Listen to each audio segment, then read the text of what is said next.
Voilà. Bonjour à tous, vous m'entendez bien? C'est bon. Je m'appelle Emmanuelle, je suis développeuse et aussi je suis sourde. Je parle et j'entends bien grâce à mes appareils, donc vous inquiétez pas, vous allez bien me comprendre. J'ai juste un petit accent un peu atypique, mais normalement on ne devrait pas avoir de soucis pour me comprendre. À la fin de la conférence, je vous demanderai d'écrire les questions. Grâce au lien, je vous donnerai, parce que je ne peux pas vous demander de venir sur scène pour que je puisse lire sur vos lèvres sans garantie que je vous comprenne. Donc voilà. Bon, bienvenue à ma conférence sur l'accessibilité numérique. Est-ce que certains d'entre vous connaissent un peu ou pas du tout? Un petit peu. Bon, déjà, c'est bien, on a une bonne base. C'est parti. Alors, déjà, est-ce que c'est l'inaccessibilité numérique? C'est pour l'utilisateur qui se retrouve dans l'impossibilité de zoomer, c'est-à-dire grossir ou réduire le texte sans modifier la structure du site. Je ne peux pas naviguer sur le site. Les vidéos ne sont pas sous-titrées ni audio décrites. La police, elle est trop petite. Les couleurs sont trop vives ou trop claires. Je ne peux pas remplir ou valider mon formulaire. Les images ne sont pas décrites. Mon lecteur d'écran, il me parle en anglais. Alors que le site est en français. Je ne peux pas payer en ligne.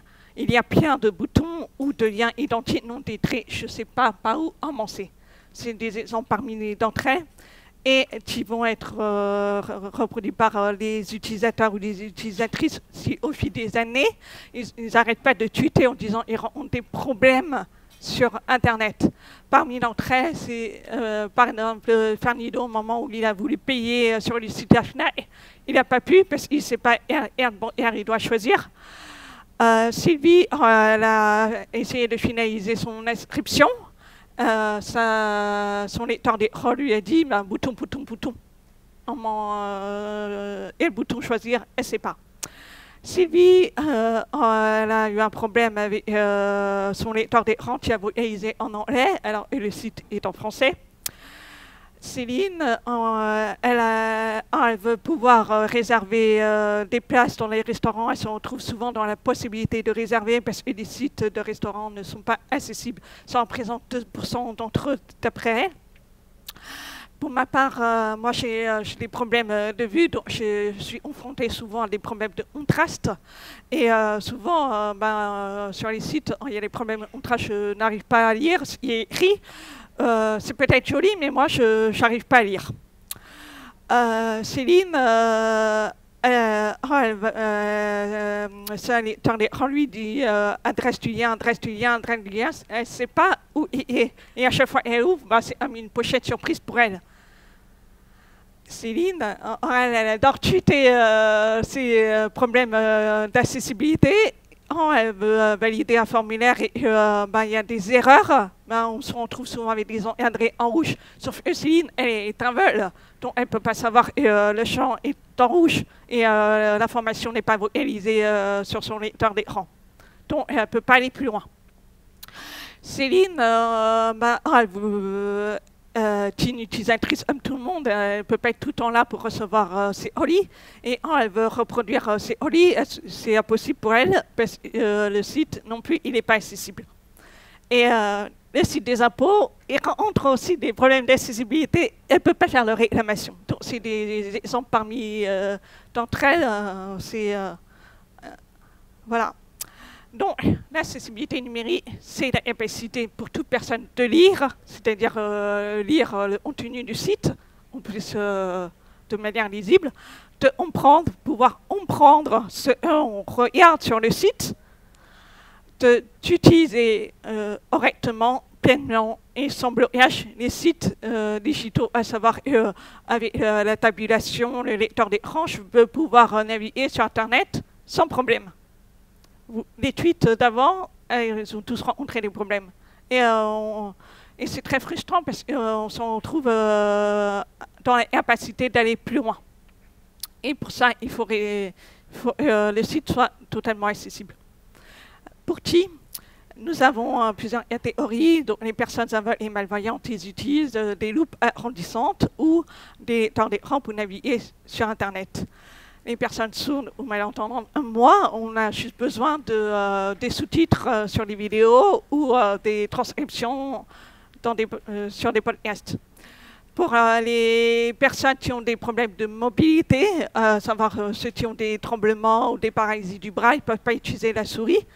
Ils naviguent le site avec le clavier. Et les personnes qui sont atteintes de DSI, de photosensibilité, et d'autres, eh ben, ils se retrouvent sur des sites dans la possibilité de lire, ils voient, parce que la police n'est pas adaptée, où il y a des problèmes de contraste, la couleur de la police et la couleur de l'arrière-plan, ben, sont incompatibles. C'est des exemples parmi d'entre elles, et tout ça, ça représente quand même 12 millions de personnes handicapées en France. 12 millions, soit presque 10% de la population française. Donc, ça veut dire que si vous ne rendez pas accessible votre site, vous ne le rendez pas accessible à 10% de la population française. Et n'oublions pas les personnes âgées, qui eux aussi ont des problèmes de mobilité. Et donc, là, on cherche à faciliter la vie aux utilisateurs et les utilisatrices ayant une déficience invalidante, des daltonisme, surdité, mauvaise vue. On en revient à faciliter la vie de toutes les personnes. On a tous un handicap temporaire ou définitif, et on a un handicap temporaire, se casser la jambe ou le bras, ben, on se retrouve des problématiques. Et on a tous des problèmes de vue. Vous portez des lunettes, vous portez des appareils, donc en fait, ça concerne tous les utilisateurs. Donc, pour pouvoir développer votre site internet, vous avez besoin de quoi? Quelles sont vos armes? Un clavier et un lecteur d'écran, c'est tout. N'utilisez surtout pas votre souris, c'est une solution de facilité. Donc, si vous voulez tester avec un lecteur d'écran, vous avez plusieurs lecteurs d'écran qui existent, Joe sur Windows, NVDA sur Windows, Oria sur Linux, VoiceOver sur iOS et Turbo sur Android. Alors, je vais vous faire une petite démo avec un site non accessible. Par exemple, le site BioHub, je vais utiliser la touche Tab. Je n'utilise pas de souris, vous voyez, je n'ai pas de souris, je vais utiliser la touche Tab. Donc là, j'ai bien le outline, ça a l'air d'aller, je commence bien, et je continue, je suis toujours sur la touche Tab, il ne se passe rien. Je suis bloqué, je ne sais pas ce qui se passe. Par contre, qu'est-ce qui se passe si je vais utiliser le lecteur d'écran, NVDA?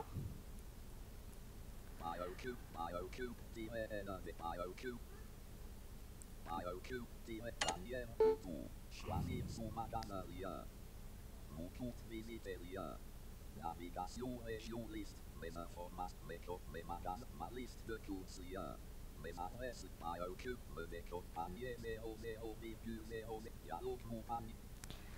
Et là, je me retrouve bloqué, je ne peux pas aller plus loin. Donc, même avec le lecteur d'écran, mes liens sont bien vocalisés. Là, je ne peux pas aller plus loin. Et bien, NVDA, c'est sous-titré, c'est pratique pour moi. Je développe parce que je ne comprends absolument pas ce qu'il dit, mais au moins, j'ai les sous-titres. Donc, on voit bon, il y a un problème d'accessibilité avec BioHub. Maintenant, je vais sur le site de la Poste. Je vais sur...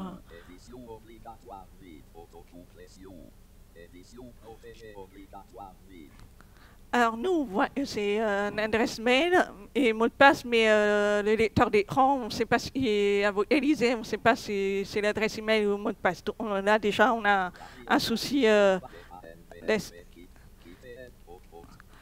je vais sur le site de la Poste, qui est correctement accessible, mais je tabule. Bah, il ne se passe rien, je ne sais pas où je suis, voilà, il y a un problème d'accessibilité, je ne peux pas tabuler sur le site de la Poste. Donc, tout ça pour vous dire que c'est important de rendre accessible un site internet, il faut penser à pouvoir naviguer sur le clavier et à faire en sorte que les informations soient bien vocalisées par le lecteur d'écran. Amant. Alors, amant pensée accessible avec des opposants simples et régulièrement utilisés en HTML. Il y a un formulaire et il faut penser à le rendre accessible. Et c'est simple. Alors, voilà, nous avons l'habitude de OD en HTML. Nous mettons des labels, des inputs. Donc, on a un label identifiant l'input avec un ID, texte identifiant le mot de passe, la case à cocher, se souvenir de moi et le bouton. Donc, c'est vraiment, mine de rien, un HTML, c'est tout simple, hein, formulaire tout simple. On voit, c'est simple aussi, je n'ai pas mis de CSS, hein, je n'ai pas mis les formes, mais c'est pour vous montrer le formulaire tout le monde.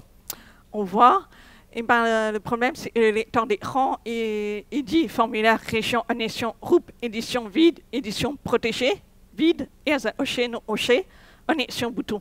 Alors, nous, on voit, c'est identifié en mot de passe, mais les personnes qui utilisent les lecteurs d'écran, à savoir la personne aveugle ou malvoyante, elle peut savoir que c'est un identifiant ou un mot de passe.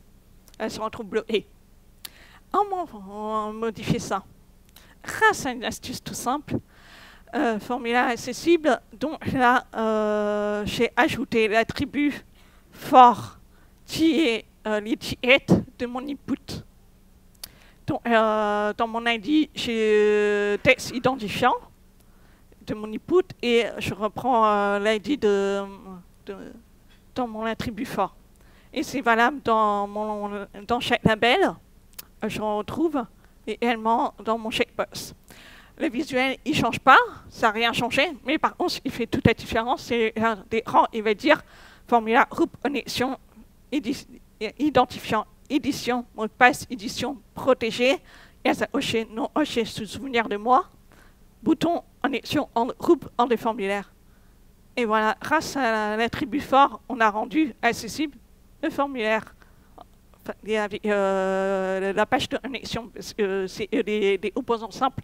Pour les opposants riches, c'est un peu plus compliqué, mais au moins, vous voyez, c'est simple.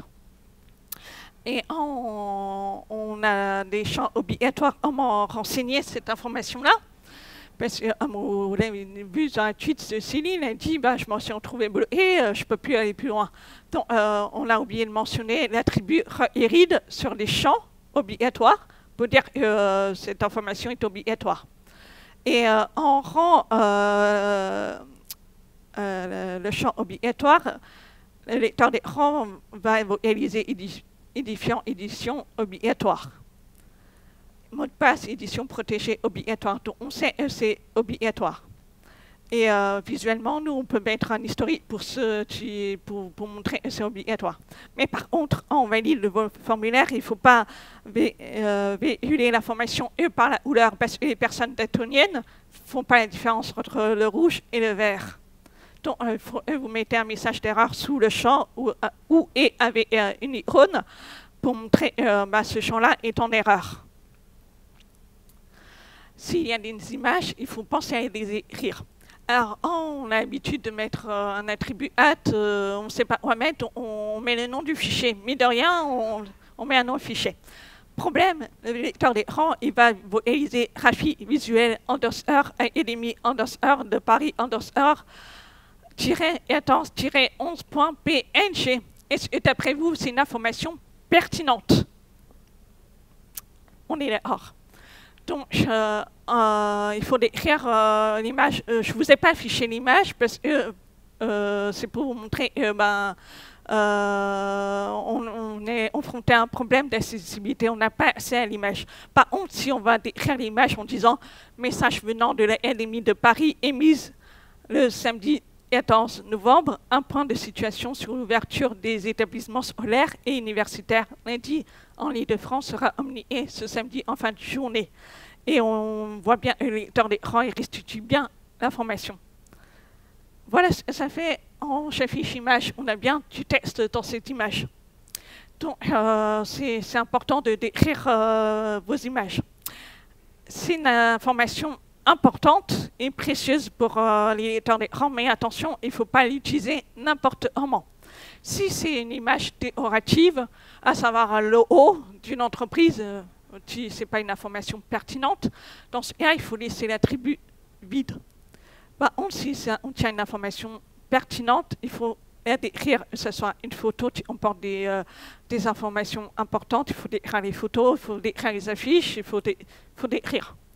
Et on parle souvent de cet attribut être sur les réseaux sociaux, notamment sur Twitter. On a eu pas mal de communication à ce sujet-là. Ce n'est pas utilisé pour des fins marketing. Il faut vraiment vous penser à décrire vos images pour les personnes aveugles et malvoyantes qui vont sur Internet à tout le monde. Et vous naviguez sur le site avec vous clavier, il faut penser à mettre en valeur les éléments et à vérifier ils ont le focus, notamment avec la touche Tab. Je vous ai fait la démo tout à l'heure. La touche Tab, c'était pas accessible. Donc, comment? Alors, il y a soit, il y en a qui ont pris l'habitude de dire bah, le outline, ça ne sert à rien, donc je mets un none ou je le supprime carrément, parce que, bon, ben voilà, le outline, ça ne me sert à rien. Sauf si ça sert, parce que par défaut, on met le outline, ça met bordure sur chaque lien et bouton automatiquement. Et c'est pris en charge par les navigateurs. Donc, en vous ne le stylez pas ou en vous ne l'utilisez pas, par défaut, en laissant le outline, vous le laissez. Par contre, si vous le supprimez, il faut proposer un style alternatif avec les S over et focus. Alors, on a le lien en bleu, ben, c'est le lien normal, on voit. Et dès qu'on a le focus, le lien il s'illumine en rose. Et dans le bouton, le fameux outline, c'est le width focus. Avec la couleur, on peut choisir la couleur dans le CSS. Donc c'est vraiment important. Donc il faut penser à vérifier que les menus, les sous-menus, les champs, les liens, les boutons soient accessibles depuis la touche Tab. Tous les interfaces d'animation riches et ça sera bien restitué via les lecteurs d'écran. Par contre, on se retrouve souvent à des problèmes avec des liens qui sont inaccessibles, à savoir qu'on met tout le temps des liens avec lire la suite et ici, voir ce lien ici, par là, voilà. Et, visuellement, on voit, bah, c'est à la fin de l'article, lire la suite, mais en tabule, tu vas de lien en lien, bouton, bouton. Le lecteur d'écran, il va dire lire la suite, lien, lire la suite, lien, lire la suite, lien, lire la suite, lien. Souvenez-vous, Céline, elle a dit que c'était une pochette surprise. À chaque fois, elle ouvre un lien, donc elle ne sait pas où elle va. Donc, il faut mettre une information pertinente et explicite. Pour cela, on a une liste d'attributs title qui fait, ben, voilà, ça vous réalise l'information du lien. Si votre lien ouvre une nouvelle fenêtre, il faudra le préciser dans le title. Le visuel, il ne change pas, mais par contre, il fait toute la différence, c'est le lecteur d'écran. Il va dire lire la suite lien, lire la suite du passage de l'orème standard en latin, nouvelle fenêtre, lire la suite d'un autre passage de l'orème Ibsen en standard en latin, lire la suite de l'article sur l'accessibilité numérique, lire la suite de l'article sur les RC2A. Voilà, ce sont des informations pertinentes et explicites. Je sais où je vais. On se retrouve aussi confronté à des boutons non accessibles, à savoir, on se retrouve à des problèmes d'accès de boutons, bouton. C'est parce que le bouton, on met une image dans un bouton et il n'y a pas d'étiquette, il n'y a pas de lien. Donc visuellement, on voit bien qu'il y a 3 boutons différents, mais le lecteur d'écran, il va vous réaliser, choisir votre moyen de paiement, bouton. Donc là aussi, on est coincé. Pour les rendre accessibles, il y a deux façons de faire. Je vous l'ai montré tout à l'heure. Donc soit vous mettez l'attribut title, et vous laissez un attribut alt vite parce qu'on a déjà mis l'information explicite dans l'attribut title. Soit vous ne mettez pas d'attribut title dans le bouton, mais par contre vous décrivez l'image en disant payer avec Mattercert. Le visuel ne change pas et le lecteur d'écran dit bien payer avec Visa bouton. payer avec Visa, Rafi, bouton, payer avec PayPal, Rafi, bouton. C'est facile. Par contre, je vous rappelle qu'un bouton n'est pas un lien et un lien n'est pas un bouton. J'ai vu beaucoup qui font cette erreur-là. Ça pose un problème de sémantique, mais aussi d'accessibilité, parce que la personne va cliquer sur un bouton qui se trouve en fait un lien, elle ne va pas savoir que ça va ouvrir un nouvel onglet, elle s'attend à une action, et vice-versa.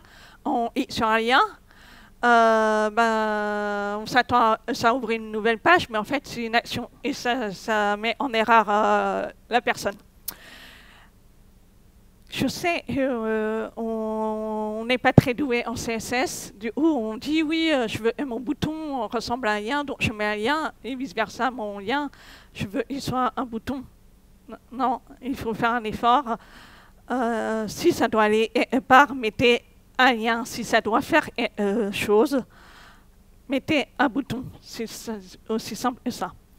Donc il faut les styler avec du CSS. Autre chose avec l'utilisation du terme index. Donc, Julie s'est confrontée à un souci d'accessibilité sur le formulaire.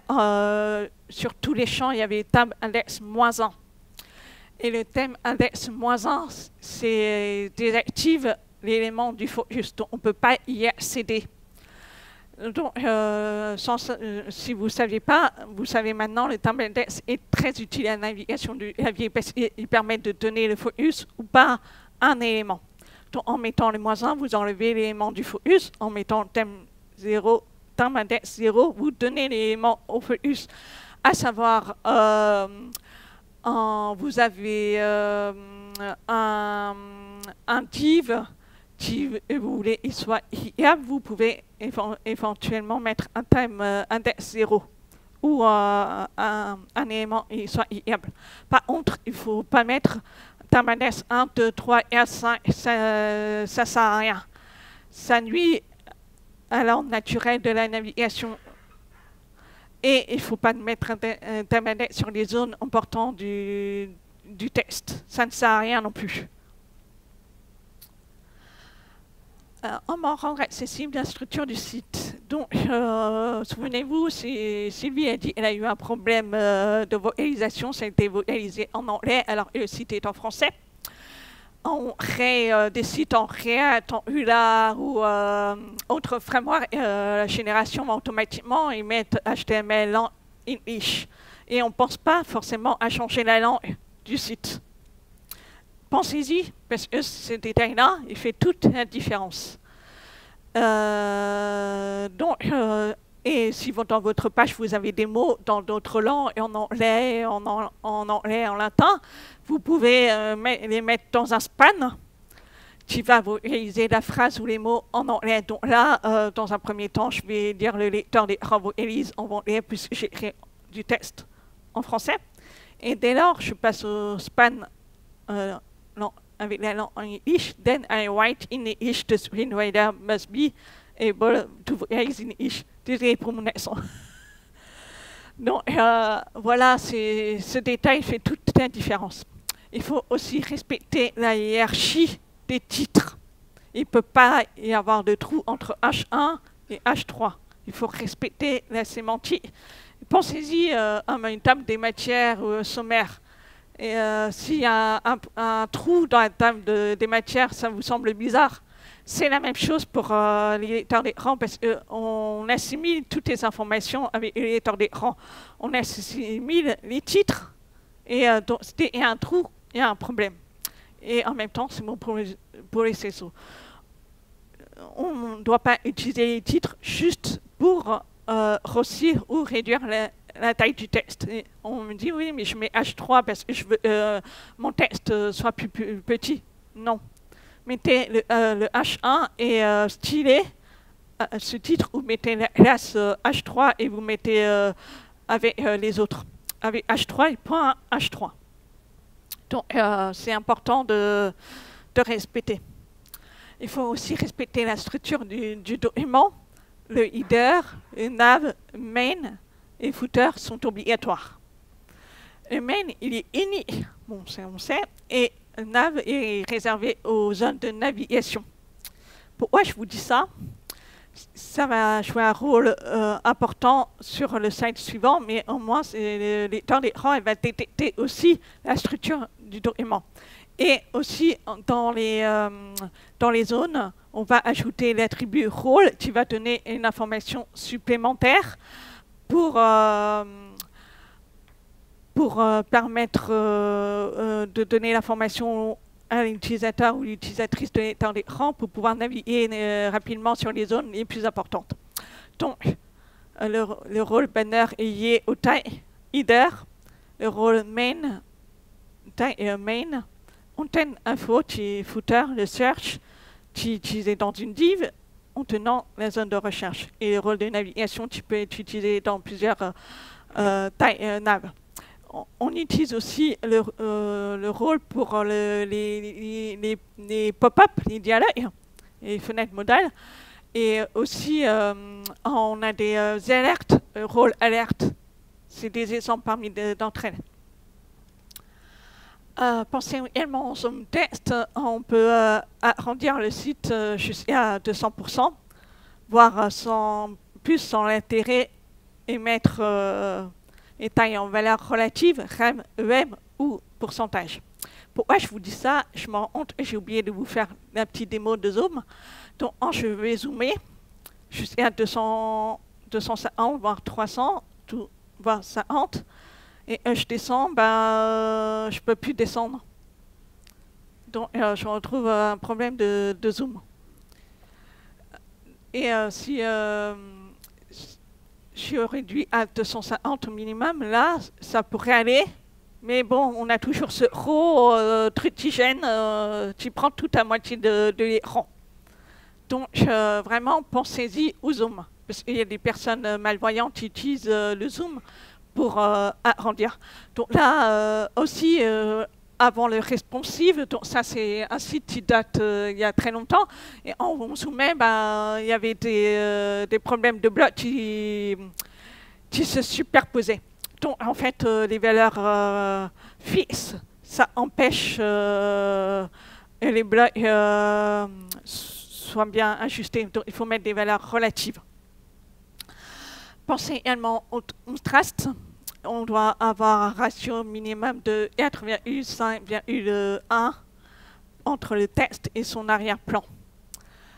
À partir de zones de 120% ou 150, 3,1%. Pourquoi? Parce que par exemple, si vous mettez une étiquette entre votre email, ici on voit à peine à l'écran ce qui est écrit. Donc, le contraste, il y a vraiment un problème. Et moi, j'ai reçu le mail en HTML de MAE. C'est peut-être joli, mais moi, je suis incapable de lire le texte. Il y a un problème vraiment de contraste. Donc, vous avez des sites qui vous permettront de faire votre charte graphique avec des couleurs accessibles. Attribut ARIA, donc Accessible Rich Internet Application. C'est quoi? Excusez-moi. C'est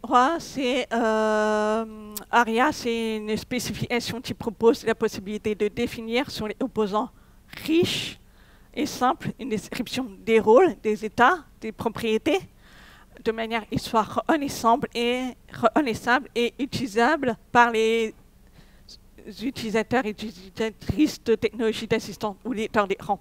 Ça permet de faciliter aussi la navigation du clavier et la restitution des informations. Voici parmi d'entre elles les attributs ARIA Label qui est équivalent de title, qui permet de titrer l'objet, ARIA Label Lead by, qui est utilisé pour indiquer les ID des éléments qui titrent l'objet, Describe by pour décrire l'objet, ARIA Read, qui est les éléments obligatoires, c'est équivalent de read. Si vous utilisez read, vous n'avez pas besoin de ARIA read. ARIA read pour savoir si la radio est hochée ou le checkbox. ARIA invalide, le champ est invalide, qui permet de dire voilà votre champ est invalide. ARIA Live, c'est quand vous avez des actions JavaScript et votre page se recharge et vous avez des nouvelles textes qui s'affichent. Mais il faut dire, voilà, attention, il y a un changement de comportement. ARIA Expanded, qui est utilisé pour les listes déroulantes, les onglets, on doit dire, voilà, je I, ça déplie, ça replie. ARIA Hidden, c'est là, on voit souvent dans les icônes en haut, au pied, une icône, et vous voyez I, ARIA Hidden. Et ben, c'est pour cacher l'icône un élément au lecteur d'écran parce que c'est pas une information pertinente. L'icône, ça sert à rien pour les personnes qui utilisent les lecteurs d'écran. Et si vous utilisez, si vous voyez du ARIA dans le HUD, surtout ne les supprimez pas. Et s'ils sont là, il y a une raison.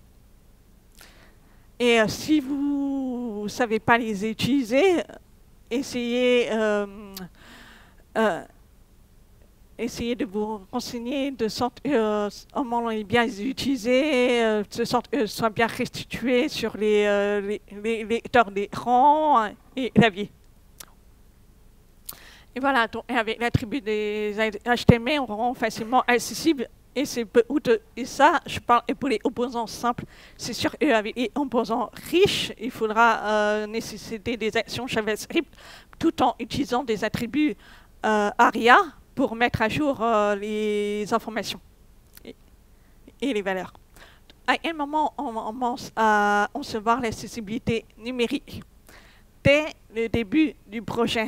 On ne dira jamais assez parce que c'est important de dire si on constate à la fin du projet, ben, vous mettez le site en ligne et voilà, il y a les utilisateurs et les utilisatrices disent ben, j'ai un problème d'accessibilité et, et vous n'avez pas testé l'accessibilité et vous vous rendez compte, il faut refaire, oui, il faut repasser sur toutes les pages et c'est des trucs, revoir complètement la page et du coup ça va coûter plus cher. Sauf si vous intégrez l'accessibilité dès le début du projet, et là, le coût est moindre et il sera pris en charge. Donc, prenez en compte l'accessibilité dans vos maquettes, dans votre HUD, pensez-y dès le début. Et ça ne concerne pas les sites Internet, ça concerne aussi les sites intranet et extranet. On a même des personnes handicapées qui travaillent. Oui. Donc, si vous avez des outils de travail, en interne et les personnes handicapées ne peuvent pas les utiliser, vous vous retrouvez coincé. Et comment on peut faire notre boulot si les outils ne sont pas accessibles? Donc c'est important d'y penser. Et il n'y a pas de solution magique. Je sais, on vous vend aussi des outils. Tu dis, grâce à mon outil, je peux rendre accessible un site. Ça peut marcher pour certains types de handicap, mais pas pour tous. Le problème, c'est qu'avec les outils de surcouche, ça va perturber nos façons nos outils, nos propres outils, parce qu'en navigue sur Internet, on utilise nos propres outils. Et s'il y a un outil interne au site et qui rentre en conflit avec nos outils, on va se retrouver coincé, on ne va pas pouvoir naviguer sur Internet. Et ça, c'est problématique. Je vous ai montré des exemples de HUD et vous voyez, c'est quand même simple à mettre en place. Donc, la solution, c'est de quand même mettre les mains dans le embouille, autrement dit, les mains dans le HUD. Essayez d'éviter de mettre des outils de surcouche. Je vais vous faire une démo avec un site accessible, donc à savoir le site du gouvernement.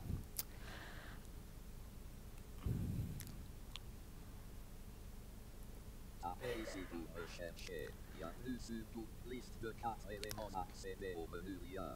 Accédez à la recherche lien. Accédez aux photos lien. Bannière région gouvernement. Visitez lien gouvernement divers. Dialogue. Recherche région. Rechercher bouton. Menu principal dialogue. Liste. Liste développée. Liste de 5 L apostrophe espace presse lien. Voilà, on voit que le site il est accessible, c'est bien réalisé, et puis j'arrive à naviguer avec ma touche tab au menu, tout ça. Le fameux Outlet que vous voyez en bleu, c'est ça. Donc c'est important. En termes de législation, vous ne savez peut-être pas, mais pour les sites publics, c'est obligatoire d'être accessible. Et pour les sites privés ayant un chiffre d'affaires de 150 millions d'euros, ils doivent être accessibles également. Et on doit mettre en place, pour dire que les sites sont accessibles, il faudra mettre des mentions visibles pour dire l'état de conformité, si c'est à 30, 50% ou 80% ou en haut d'accessibilité. Et sinon, il y a des sanctions administratives. Et donc là, on a dépassé complètement l'échéance. Donc normalement, tous les sites publics et tous les sites privés ayant un chiffre d'affaires de 150 millions d'euros sont accessibles, sauf qu'ils ne sont pas. Donc il y a une annonce hier du gouvernement en disant qu'on va rendre accessibles les sites en 2027. Alors, la loi elle prévoyait déjà de les rendre accessibles en 2020. Donc, on aura eu les chances. Les référentiels général d'amélioration de l'accessibilité RC2A, qui donc un référentiel mis en place par le gouvernement basé sur les normes internationales WCAG, oui, et qui vous permet de vous dire comment rendre accessible un site internet avec toute une liste de critères, il y en a une centaine environ. Ça peut faire peur, mais c'est nécessaire pour que votre site soit accessible. Et vous avez toute une liste de liens pour vous sensibiliser, vous mettre la peau de l'utilisateur ou l'utilisatrice handicapé. Vous avez des tris de TSP et un super wiki avec des super liens. En termes de référentiel, on a les critères H2A, des exemples de practice pour les composants simples et riches internationales mise en place par les notices access web, et on a aussi des outils de test qu'on peut intégrer dans nos navigateurs, dans nos inspecteurs de web, donc pensez-y. Et si cette conférence vous a donné envie d'en savoir plus, parce que là je vous ai donné des outils pour en débouter, mais ça ne suffit pas. Il faut que vous alliez plus loin, donc n'hésitez pas à vous former auprès des agences qui vous donnent qui vous forment, qui vous donnent des conseils. Donc, il y a une liste non exhaustive des agences CSR2, Atalan, IDEAS, ONEA, Dana, Uru, Timisis, et eux aussi vous font des accompagnements, des audits, pour vous dire si le site est conforme ou pas. Merci.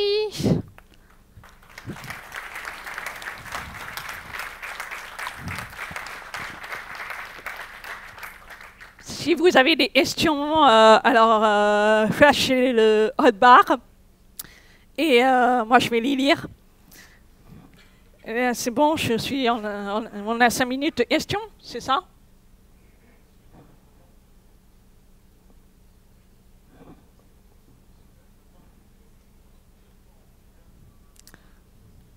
Moi, on fera un changement. En gros, là, on a 7 minutes. 5 minutes. 7. Et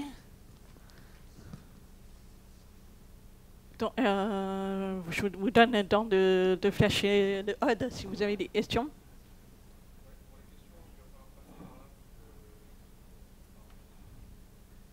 Je vous laisse le temps d'écrire.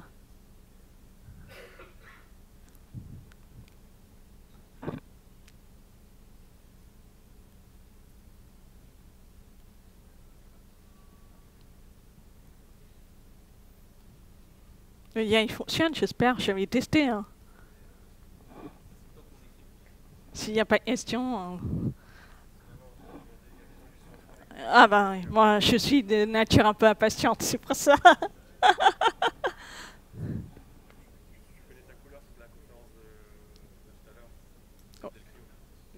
Oui.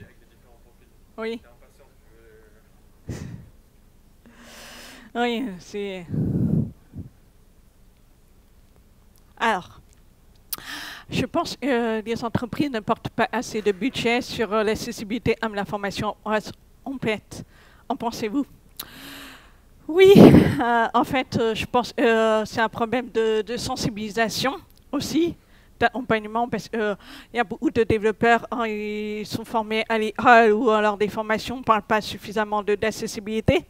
Et on ne pense pas forcément en handicap de premier abord. Donc forcément, il y a une grande méconnaissance de ce sujet. Et c'est vrai, il y a toujours cet argument, mais oui, ça coûte cher de rendre accessible. Sauf oui, ça peut, comme je vous l'ai dit, oui, ça peut coûter cher si vous le faites à la fin. Mais si vous le prenez en compte dès le début, non, il faut vraiment prendre en compte la partie accessibilité dans le budget. Oula. Ah oui, il y en a plein. Alors, il existe des plugins de navigateur qui permettent d'acheter site à site des règles modifiant le contenu HTML pour le rendre plus accessible. Non.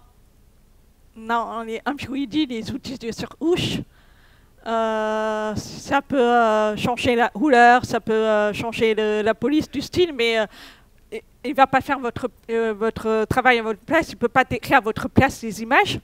Il ne peut pas décrire les boutons à votre place, les liens, donc c'est dans le HUD.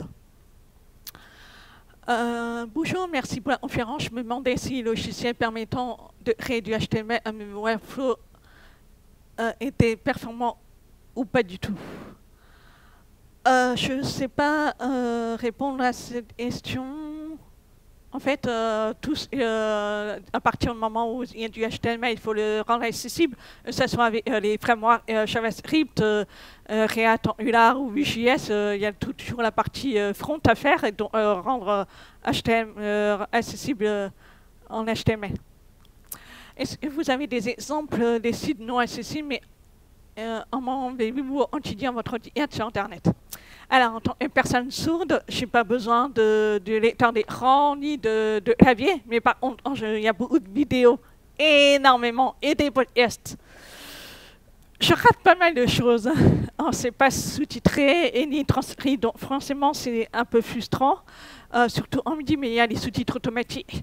Oui, il y a des sous-titres automatiques, mais ce n'est pas toujours fiable à 100% parce que il y a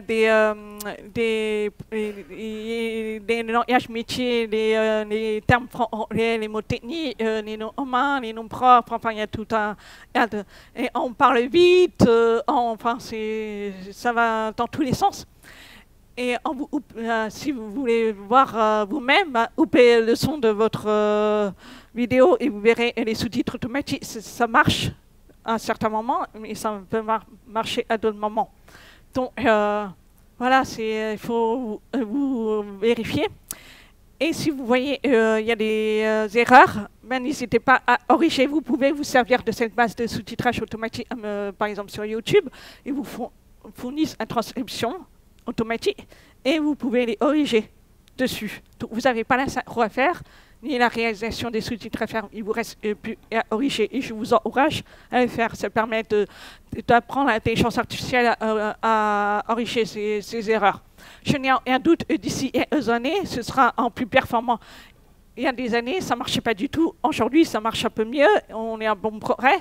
D'ici quelques années, tu sais, ça marchera. Alors, une question?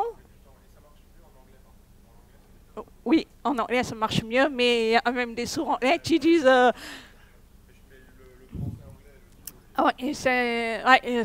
j'avais donné une conférence là-dessus en disant, ben oui, en anglais ça marche mieux, mais en français, bon, il y a plus de données en anglais et en français, et il y a beaucoup de travail à faire. Et puis la langue française c'est très compliqué, c'est non complexe.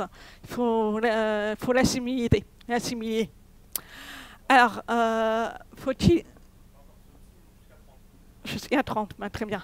Faut-il utiliser l'attribut at, vide ou aria hidden pour une image non pertinente?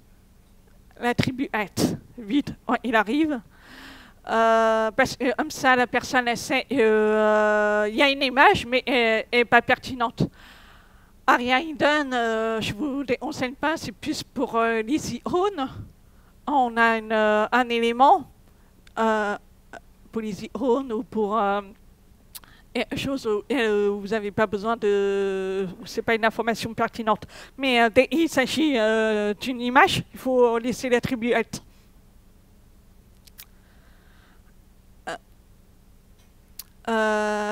Un étude 1 de faire son app accessible directement par rapport à la V2.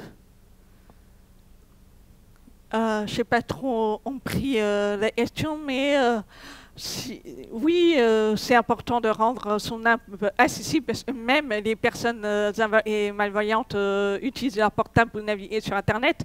Ils ont VoiceOver qui fonctionne sur leur téléphone et tablette. Donc oui, les applications, il faut les rendre accessibles également. Et dans le wiki de la lutine de web, tu vous fournis tous les liens sur les différents supports. Et votre avis sur les sites web à caractéristiques qui ne peuvent pas se permettre d'être accessibles, art générative, puis en 3D, effet. Je ne suis pas graphiste, donc j'ai du mal à répondre à cette question, mais je sais qu'il y a des recherches pour permettre d'apprendre à IA à reconnaître les images et à apprendre à les décrire. Donc c'est vraiment au tout début de ce projet. Donc qui sait, un jour, l'IA sera capable de décrire correctement les images, l'art, on voit sur Internet. Pour l'instant, on tente de décrire nous-mêmes à notre niveau. Et dans les figures 3D, enfin dans les SVG, c'est vraiment allant à part. Il y a aussi, il faut pour rendre accessible les animations SVG. Mais ça, c'est pas mon domaine. Si c'était plus les bibliothèques pour des frameworks rien vu, il a recommandé sur le sujet. Non.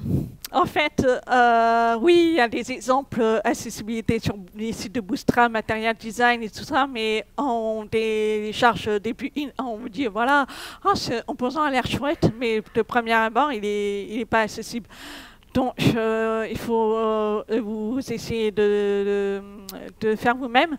Par contre, sur les ARIA practice de W3C, et vous fournissent des exemples de comment rendre accessibles les interfaces riches, et vous pouvez les adapter vous-même. Il y a des scripts en HTML, CSS et JavaScript, et vous pouvez les récupérer sur open source et l'adapter selon vos besoins, et le transcrire aussi en TypeScript si vous voulez. Est-ce qu'on peut intégrer un outil dans nos CI pour tester le niveau d'accessibilité? Sinon, on risque d'oublier de vérifier. Oui, je crois dans GitHub, il y a ce truc à vérifier, mais j'en ai entendu parler. Donc, ouais, je crois. Personnellement, je n'ai pas encore testé celui-là parce que j'ai l'habitude de vérifier moi-même à la mano. Mais je sais qu'il y a quelque chose dans ce sens. En 2 minutes, de bonnes pratiques pour éviter de surcharger les écrans pour l'utilisateur.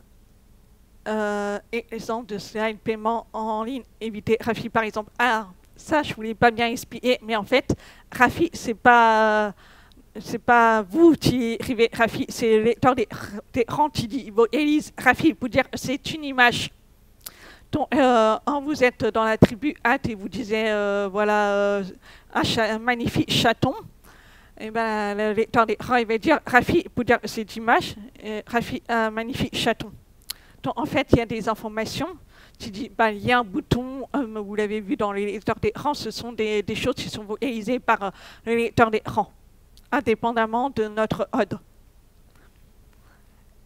Vous avez parlé d'un pourcentage d'accessibilité. Ce Bastille, enfin non, mais ça c'est Céline qui dit 2% comme ça, parce qu'à chaque fois elle va sur des sites de resto et dire bon celui-là ça marche pas, celui-là ça marche et là elle dit ouais il y a 2%. Alors sur le trafic mondial, je peux vous dire que ça représente un tout petit pourcentage de sites accessibles. C'est très difficile de quantifier combien de sites sont accessibles, mais malheureusement trop peu.